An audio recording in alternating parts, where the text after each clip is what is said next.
All right, so real quick, I'm going to draw my handy dandy board over here. So good communication is our ultimate goal, right? So when we're composers, what we really want to do is compose something that people are reading and not misconstruing our words. They're going to know exactly what we mean to say because we go with intention. Okay, so with intention, sometimes we might do little sneaky ways where we're kind of passive aggressive, where we really want to say something, but we don't really say it the way we should.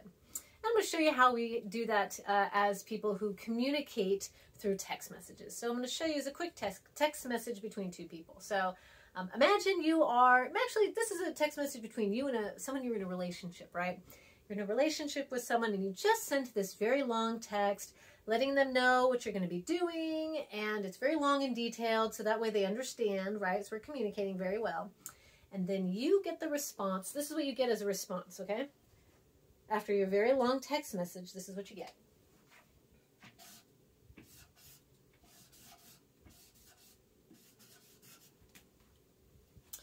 You get a K. You went through all this trouble to explain yourself, let you know what what you were going to be doing, and they're like, okay. And you're like, all right, well, they were giving me a lot of feedback before, and they just give me a letter. And then you're trying to think, oh, last time I talked, they were in the middle of shopping. They were doing something. They were busy. So we're just going to assume that they were busy, right? So that's going to be their response. So say we're going to go back and you said that whole thing. You let them know everything that you were going to be doing. And then after all that, this is the text that you get back.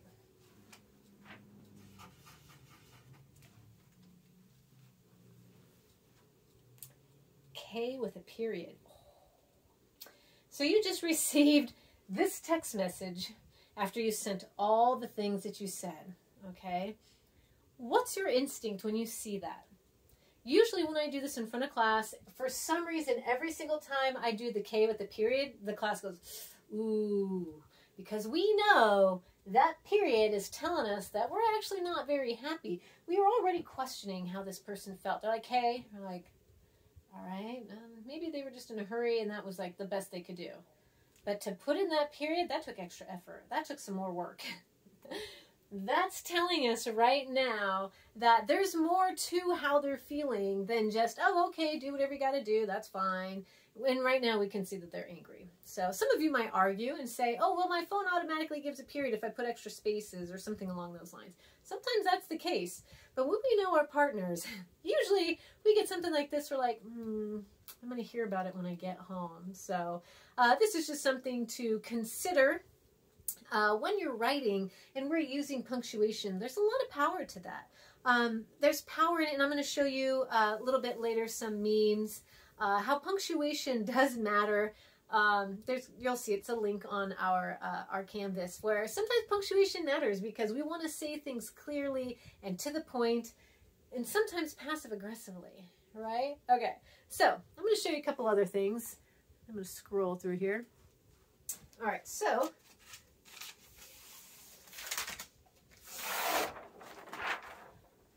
you're having some conversations, right? And I'm going to give you what some of these conversations are going to look like. So we have someone saying, hi, sup, what are some other ones? Maybe they're saying good evening, maybe good morning, and so forth, okay? And then we have the, every single one of these has its own connotation to it. Okay, I don't know if you can read that. My handwriting's a little bit dinky. I don't know how to zoom in. Anyway, so we have hi, we have sup, we have good evening, we have hello. Here's my other favorite. Forgot to put that in. That's yo, if you can't read that. So, all right, so we have yo, hi, sup, good evening, good morning, good afternoon, and then hello. Okay? Salutations as they were.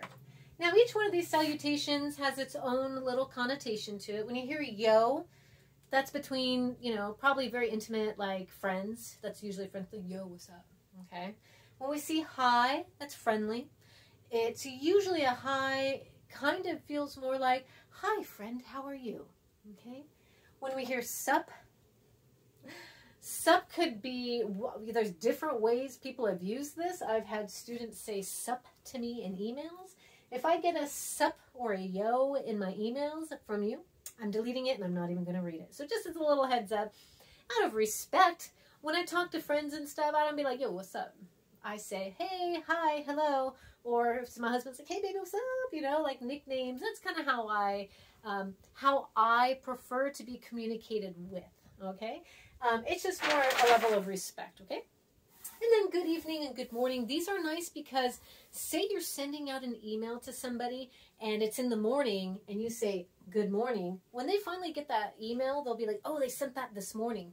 I know emails have a timestamp, but this actually makes it a lot easier for the reader to know when it was sent. You could say good afternoon if you send it in the afternoon, or good evening if you send it in the evening. So this helps your reader understand where you were, what time it was when you sent said email, okay? And then there's hello. Hello feels like a very non-intimate type of salutation, like hello, so-and-so, right? So, and that's fine. I don't mind if you give me a hello, like, hello, you know, hello, Kylene, I would like to ask you a few questions about class. That's fine too. Okay, so I'm going to do some punctuation here, and let's see how this makes you feel. So here's yo, hi, sup, okay? We're just going to do the top ones because they're easier to work with. So, yo, period, yo. All right, hi, period, sup, period. So each one of these with that period, it kind of gives you this halting like, oh, uh-oh, right? Sinking in our stomach. There's, you know, or maybe someone accidentally just pushed period. But this is why it's important we reread stuff that we send, because the periods are going to kind of give us a different type of feel in the email. How about this one? Yo, hi, sup. All of a sudden, these exclamation points, I'm like, ooh, party time. We're having a good time. Exclamation points makes me feel good. I'm like, I'm excited to hear from you too. What's going on? Right? So now we add these exclamation points and it starts to create a different level of feeling. Right now we feel good. The periods kind of hurt our feelings. The periods, or the exclamation points make us feel loved. Okay?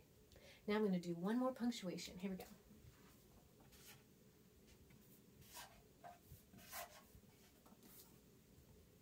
All of a sudden we have question marks and it has completely changed the mood of our conversation. So, yo, and they got some questions. I know they're going to yell at me for something right there. Okay, so the yo with the question mark and exclamation points. I feel like I'm in trouble. I did something to someone I wasn't supposed to, and now I'm about to get the email about it or the text message. All right, and then there's the hi. This could be maybe good, maybe bad. I'm having a hard time reading this one. It's like, hi, hello, right? Or sup. So when I see sup with a question mark, that's a 2 a.m. text right there. Sup, bro, what's going on? What are you doing? Hey. All right, so a sup with a question mark usually to me means questionable motive. So be careful if you get that 2 a.m. text with the sup, unless you're waiting for it, whatever. All right, so be mindful of that. So take a look at understanding how these matter. So here's another one really quick. Say someone says hello. Oh my God, my handwriting's terrible. Forgive it. Say you send you get an email, hello, and your name's in all caps.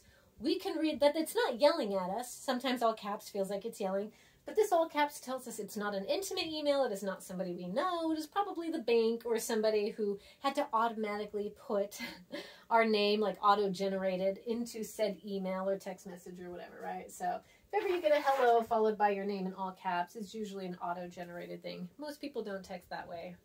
I don't know, maybe your family might. Like when my mom texts me, she always puts periods at the end of everything. And I'm like, is my mom mad at me? She's not mad at me. She just, in her time, has always put periods after every sentence. So it's not that she's mad. That's just how she communicates through text. So anyway, all right. So yo, question mark, hi, question mark, sup. Every time you change your punctuation, you're changing the mood of the work. So be mindful of that when you're communicating in our papers too, in any way, shape, or form. Once you start changing up your punctuation, you're changing the mood. So be mindful of that. Punctuation matters. All right, so, you're going to be taking a quiz on the following lines. And I want you to understand the context to which these are being used, okay? So say you're getting maybe a text message or an email with these lines. Tell me, where might these be coming from? And I'm going to give you a real quick snippet of what those look like.